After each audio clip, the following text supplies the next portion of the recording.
Bharuch local crime બ્રાન્ચની ટીમે Ankleshwar national highway પરના એક ગોડાઉનમાંથી સારો કોલસો કાઢી લઈને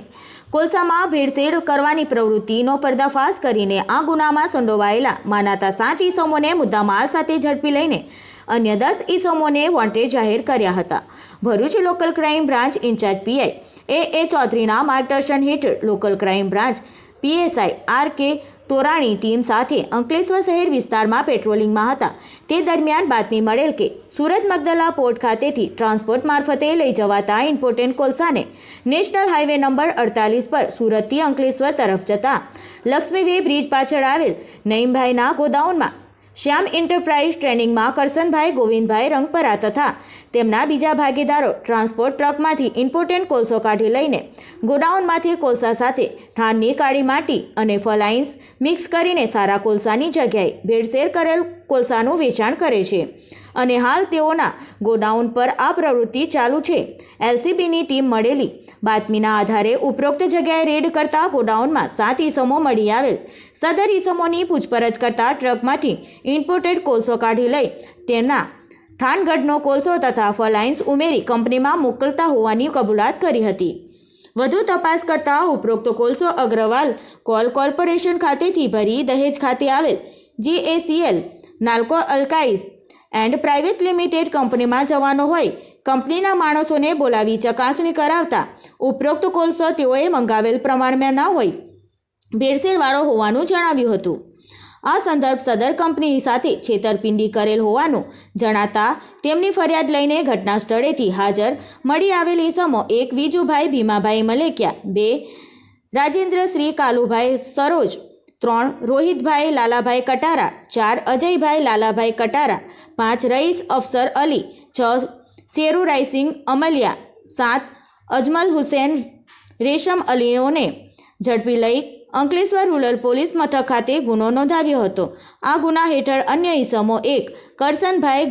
ગોવિંદભાઈ રંગપરા, 2 મુકેશભાઈ, 3 અરવિંદભાઈ ગડચડ, 4 જીગરભાઈ, 5 કુટુંબદીન, 6 કુલદીપ ગઢવી, 7 ડીવીએસ પટેલ, 8 લખન ગોસ્વામી, 9 ચૌહાણ દીપક જયંતિભાઈ, 10 ઇન્દ્ર વિજયસિંહ ગોહિલનાઓને વોન્ટેડ જાહેર કર્યા હતા।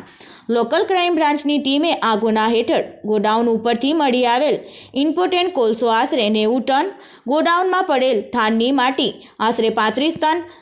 ફલાઇન્સ આશરે 20 ટન, 4 ટ્રકો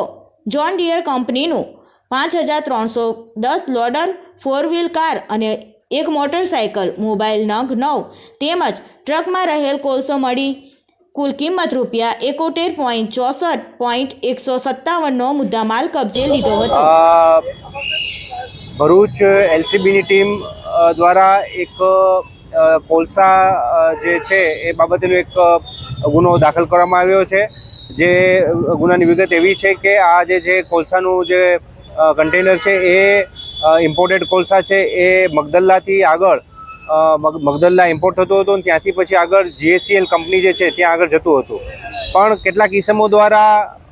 આ જે કોલસો જે છે એ વચ્ચે કોઈ એક જગ્યાએ ગોડાઉનમાં લઈ જઈ તેમાંથી કોલસો કાઢી લઈ અને એની જગ્યાએ ધાનની માટી તથા ફ્લાય એશ વગેરે મિક્સ કરી અને એક પ્રકારની છેતરપિંડી આચરવાનો એક આ ગુનો છે એ એલસીબી